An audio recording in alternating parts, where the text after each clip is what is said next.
सखी रात गजबे घटना घटल सुतल में सैया के छतिया से सटल ए सखी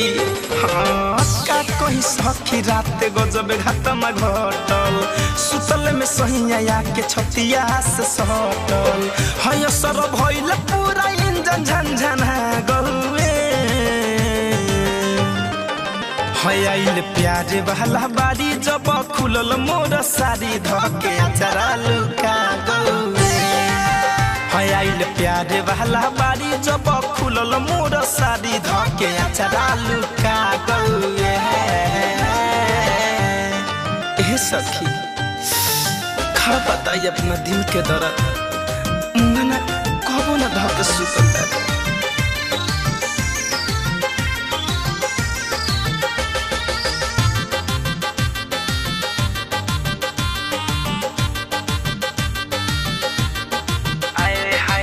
सोचन की पियावा आज करी है नदी पार हो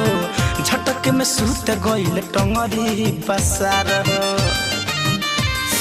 ए सखी हाँ हाँ हाँ सोचन की पियावा आज करी है नदी पार हो झटक में सूत गइल टंगरी पसार हो हम बाजल पलंग तो पलंग घाबरा गौवे हयाइल प्यारे वाला बारी जब खुलल मोर सारी धके चरा लुका गौए हयाइल प्यारे वाला बारी जब खुलल मोर सारी धके चरा लुका गौए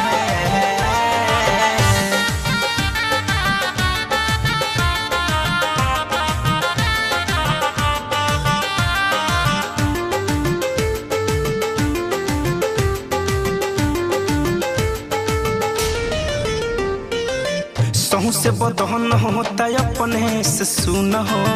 धरे कंधन जना मनोले हनीमून हो अब कितना बताइए सखी राज गाजीपुरी ना बुझेले फील हो जीतू दिनेश जी से टूट गइले दिल हो हो राहुल रहसी के चाल तो चिन्हा गहुए आइल प्यारे वाला बारी जब खुलल मोर सारी धके चरा लुका गौए आइल प्यारे वाला बारी जब खुलल मोर सारी धके चरा लुका